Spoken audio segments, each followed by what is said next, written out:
Mainul Ahsan Nobel তাকে একটি অপহরণ এবং ধর্ষণ অভিযোগে একটি মামলায় তাকে বিজ্ঞ আদালতে তদন্তকারী কর্মকর্তা তাকে আজকে উপস্থাপন করেন। এই মামলাটার বাদীনি তিনি হলেন ইসরাত জাহান প্রিয়া। তিনি ইডেন কলেজের একজন প্রাক্তন ছাত্রী। তার সঙ্গে তার ফেসবুকে তার পরিচয় হয়। পরিচয় হওয়ার সুবাদে দুজনে দেখা করে এবং পরবর্তীতে গত 12-11-24 তারিখে সে এই বাদিনীকে তার সঙ্গে দেখা করতে বলে। এখন যে কোনো ব্র্যান্ডের পুরাতন এসি বদলে নতুন ওয়ালটন এসিতে উপভোগ করুন 25% ছাড়।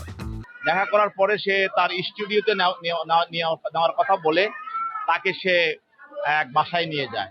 সেখানে তাকে দর্শন করে এবং এরপরে তাকে সেখানে তার ছবিগুলো সংগ্রহ করে দর্শনের। ওই ছবি দেখিয়ে তার সঙ্গে সে দীর্ঘদিন তার সঙ্গে সম্পর্ক রাখে এবং এই রাখার পরিপ্রেক্ষিতে গত 19/5-25 তারিখে সে তাকে তার ভাড়া বাসায় নিয়ে যায়। আর সেখানে তাকে আটকিয়ে রেখে আরো 2-3 জনকে নিয়ে এসে তাকে দর্শন করার চেষ্টা করে এবং তাতে সে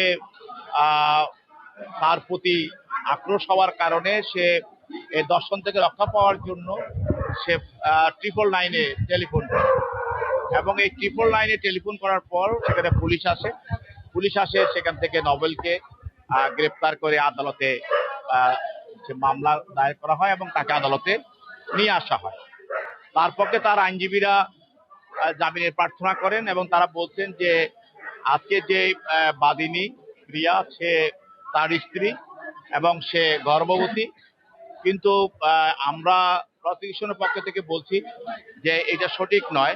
তার কারণ নোবেলকে যখন ধরা হয়, তাকে গ্রেপ্তার করা হয়, তখনই সে তদন্তকারী কর্মকর্তার কাছে এই ধরনের বক্তব্য সে রাখে নাই এবং এই ধরনের কোনো কাগজপত্র সে সেখানে প্রডিউস করতে পারে নাই। তবু আজকেও যারা আইনজীবী যারা আজকে জামিন চাচ্ছেন এবং যারা বলছেন যে সে তার স্ত্রী এবং সেই গর্ভবতী, তারা এই ধরনের কোনো কাগজপত্র আদালতে উপস্থাপন করতে পারেন নাই। তাহলে আদালতকে একটা মিথ্যা তথ্য দিয়ে আদালত থেকে জামিনের সুবিধা পাওয়ার জন্যই তারা এই গল্পটা সৃজন করেছে।